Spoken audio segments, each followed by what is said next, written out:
అందరికీ నమస్కారం అండి. నా సాహితీమాలకు స్వాగతం.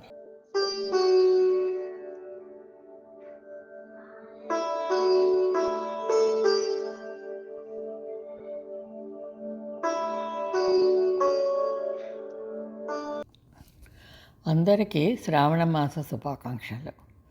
శ్రావణ మాసం సందర్భంగా ఈరోజు శ్రీశైలం దగ్గరలో ఉన్న త్రిపురాంతక క్షేత్రంలోని బాలా త్రిపుర సుందరి అమ్మవారిని దర్శించుకుందాం. నేను ఈ క్షేత్రానికి మా అమ్మగారు మాడపాటి సీతాదేవి, మా ఫ్రెండ్ శ్రీమతి పిఎస్ఎం లక్ష్మి గారితో కలిసి 2011 ఫిబ్రవరిలో వెళ్ళాను.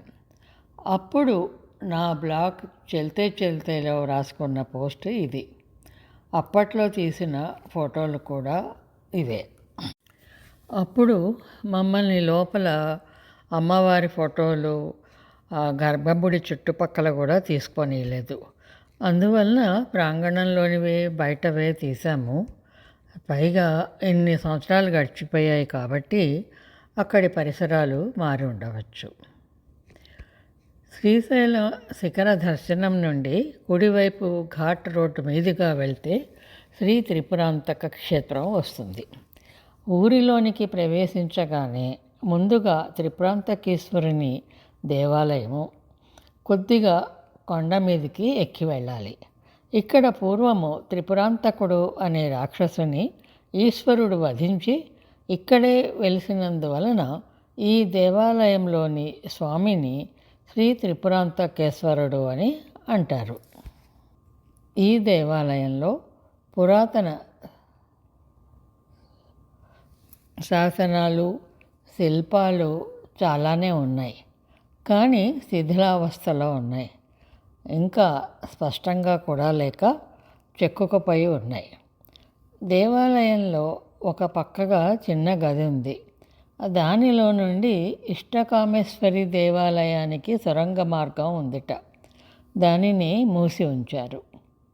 ఇంకా మేము ఈశ్వరునికి అభిషేకం చేయించుకొని కాసేపు కూర్చున్నాం. ఆ తర్వాత అక్కడి నుంచి శ్రీ బాలా త్రిపుర సుందరి దేవాలయానికి వెళ్ళాం. శ్రీ బాలా త్రిపుర సుందరి దేవాలయము చాలా ప్రసిద్ధి కలది.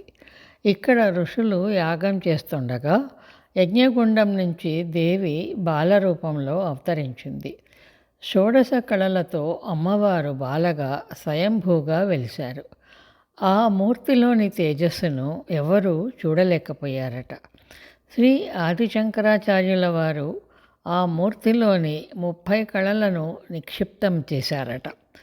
ఆ తర్వాత వేరొక మూర్తిని, శ్రీచక్రమును అక్కడ స్థాపించారట. ఈ విగ్రహము పాత విగ్రహానికి ముందుగా ఉంటుంది. ఇక్కడే శంకరాచార్యుల వారు శ్రీ లలితా సహస్రనామాలను వెలుగులోకి తీసుకొచ్చారట. ఆలయ ప్రాంగణంలో ఒకప్పుడు వరుసగా కదంబ వృక్షాలు ఉండేవట. ప్రస్తుతం ఒకటే ఉంది.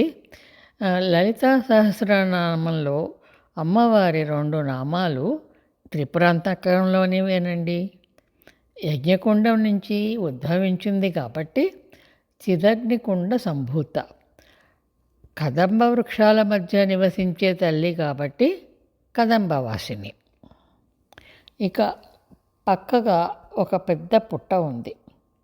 అందులో పెద్ద పాము ఉందని, అది రోజు రాత్రిపూట ఆలయంలోని అమ్మవారి విగ్రహం దగ్గరికి వెళ్తుందని అక్కడి వాచ్మెన్ చెప్పాడు. వర్షాకాలంలో ఈ దేవాలయం నీటిలో మునిగిపోతుందిట. అప్పుడు కొద్ది దూరంలో ఉన్న ఇంకొక దేవాలయంలో అమ్మవారి విగ్రహం ఉంచి పూజిస్తారట.